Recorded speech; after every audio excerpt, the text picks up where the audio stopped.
ओम नमो नारायणाय। श्रीमद्भागवत तृतीय स्कंध અધ્યાય 33મો। કપિલ દેવના ઉપદેશથી માતા દેવહૂતિની જીવન મુક્તિ। મૈત્રેય ઉવાચ। એવં નિશમ્ય કપિલસ્ય વચો જનિત્રી સા કર્દમસ્ય દયિતા કિલ દેવહૂતિઃ વિશ્રસ્તમોહપટલા તમભિપ્રણમ્ય તુષ્ટાવતત્વવિષયાંકસિદ્ધિભૂમિમ। મૈત્રેય બોલ્યા, કપિલ દેવના એ પ્રમાણે વચન સાંભળી તેમની માતા અને કરદમના પત્ની દેવહૂતિના મોહનું આવરણ દૂર થયું અને તત્વો જેના વિષય છે એવા સાંખ્યશાસ્ત્રના પ્રવર્તક તે કપિલદેવને પ્રણામ કરી તેમની તે સ્તુતિ કરવા લાગ્યા।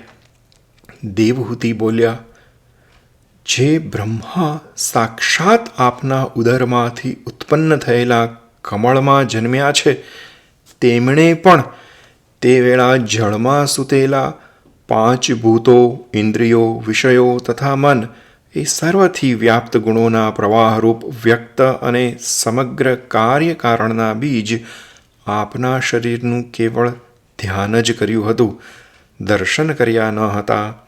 વળી જે આપ નિષ્ક્રિય સત્ય સંકલ્પવાળા અને અચિંત્ય હજારો શક્તિઓવાળા છો તે જ આપ ગુણોના પ્રવાહ રૂપે પોતાની શક્તિનો વિભાગ કરી જીવોના ભોગ માટે આ જગતની ઉત્પત્તિ કરો છો।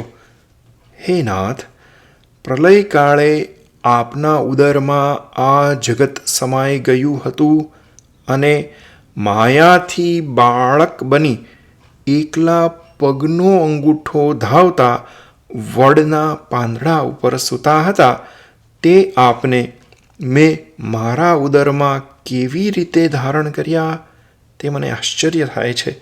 અથવા તો હે પ્રભો, આપ પોતે જ સ્વેચ્છાથી પાપીઓનો નાશ કરવા અને આજ્ઞામાં વર્તતા ભક્તોના કલ્યાણ માટે આ શરીર સ્વીકાર્યું છે।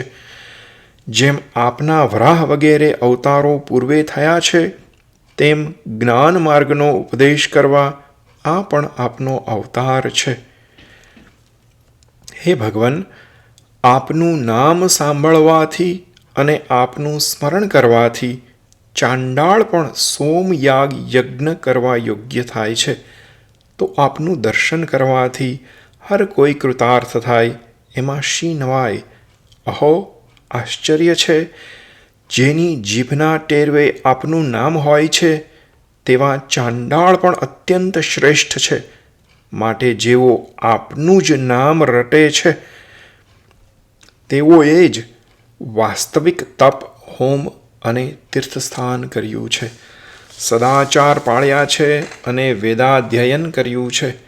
આવા આપ પરબ્રહ્મ છો, પરમ પુરુષ છો, વિષયોથી પાછું ખેંચીને અંતર્મુખ કરેલા મનમાં ચિંતન કરવા યોગ્ય છો, પોતાના તેજથી ભક્તોના સંસારનો નાશ કરનારા છો, સર્વવ્યાપક અને સર્વ વેદોનું નિવાસ સ્થાન છો, એ આપ કપિલદેવને હું વંદન કરું છું। મૈત્રેય બોલ્યા, પરમ પુરુષ કપિલ ભગવાનની માતાએ એમ સ્તુતિ કરી એટલે માતા ઉપર પ્રેમવાળા તે ભગવાન ગંભીર વાણીથી માતાને આમ કહેવા લાગ્યા। કપિલદેવ બોલ્યા, હે માતા, મેં કહેલો આ માર્ગ સુખથી સેવાય તેવો છે।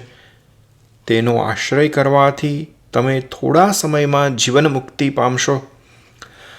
મારો આ સિદ્ધાંત બ્રહ્મવાદીઓએ સેવ્યો છે, માટે તેના ઉપર તમે શ્રદ્ધા રાખજો, કેમ કે આ માર્ગથી તમે અજન્મા મને પામશો। જેઓ આ માર્ગ જાણતા નથી તેઓ મૃત્યુરૂપ આ સંસારને પામે છે। મૈત્રેય બોલ્યા, પતિવ્રતા માતાને એમ આત્મગતિનો ઉપદેશ આપી ભગવાન કપિલદેવ બ્રહ્મતત્વને જાણનારી પોતાની માતાની સંમતિ લઈ ચાલી નીકળ્યા। દેવહૂતિ પણ સરસ્વતી નદીના પુષ્પમુકુટ સરખા બિંદુ સરોવર ઉપર તે આશ્રમમાં પુત્રે કહેલા યોગ કરવાના ઉપદેશ પ્રમાણે યોગનિષ્ઠ થઈ એકાગ્રચિત્ત થયા। તેમના કેશ ત્રિકાળ સ્નાન કરવાથી પિંગળા થયા હતા અને પોતાની મેળે જ ગૂંચવાઈ જઈ વાંકડિયા થઈ ગયા હતા. તેમનું શરીર ઉગ્ર તપને લીધે દુર્બળ થયું હતું અને તેમણે શરીર પર ફાટ્યા તૂટ્યા વસ્ત્રો પહેર્યા હતા. તેમનો ગૃહસ્થાશ્રમ કે જે કરદમ ઋષિના તપ તથા યોગના પ્રભાવથી વિકસેલો અને અનુપમ હોય, વિમાનોમાં વિહાર કરતા દેવતાઓને પણ ઈચ્છવા યોગ્ય હતો. જેમાં પાણીના ફીણ જેવી ઉજ્જવળ શૈયાઓ, હાથીદાંતના પલંગો, સુવર્ણના રાચરચીલા અને આસનો પણ સુવર્ણના હતા. તે પર સુવાળા બિછાના હતા. શ્રેષ્ઠ મરકતમણીથી જડેલી સ્વચ્છ સ્ફટિકમણીની ભીતોમાં રત્નોના દીવાઓ પ્રકાશતા હતા. રત્નાલંકારથી શોભતી સ્ત્રીઓ સેવામાં હતી. ઘરનો બગીચો પણ પુષ્પોવાળા અનેક દિવ્ય વૃક્ષોથી સુંદર હતો. જેમાં પક્ષી યુગલો શબ્દ કરતા હતા અને મદોન્મત ભમરા ગુંજરાવ કરતા હતા. એ બગીચામાં દેવહૂતિ પ્રવેશ કરતા ત્યારે દેવોના અનુચરો તેમના ગુણગાન કરતા અને કમળની સુગંધવાળી તે બગીચાની વાવમાં તે ઉતરતા ત્યારે કરદમ તેને લાડ લડાવતા હતા. આવા ઇન્દ્રની દેવાંગનાઓને પણ અત્યંત ઈચ્છિત ગૃહાશ્રમને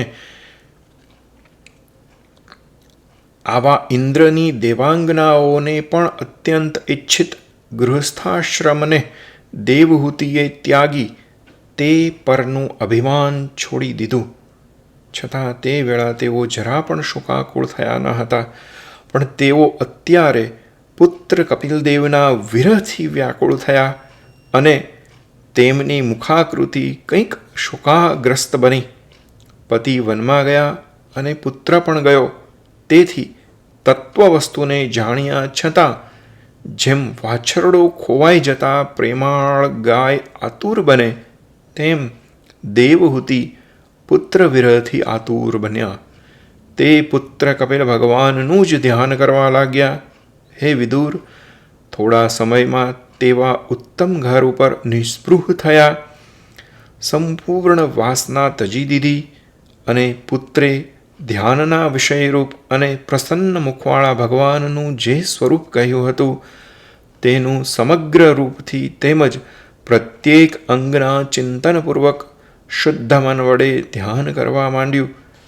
એમ ભક્તિ પ્રવાહના યોગથી, તીવ્ર વૈરાગ્યથી અને યોગ્ય આહાર વિહાર રૂપી ક્રિયા દ્વારા ઉપજેલા બ્રહ્મ પ્રાપ્તિ કરાવનારા જ્ઞાનથી અત્યંત શુદ્ધ થયેલા મન વડે સ્વસ્વરૂપનો પ્રકાશ થતાં માયાના ગુણો સાથેનો સંબંધ જેમાં અદૃશ્ય થાય છે, તેવા સર્વવ્યાપક આત્માનું તે ધ્યાન કરવા લાગ્યા. જેથી તેમની બુદ્ધિ જીવોના આશ્રય ભગવાન પરબ્રહ્મ વિશે સ્થિર થઈ. જીવભાવ દૂર થવાથી તેમના સર્વ ક્લેશો નાશ પામ્યા ને જીવન મુક્તનું સુખ પ્રાપ્ત થયું.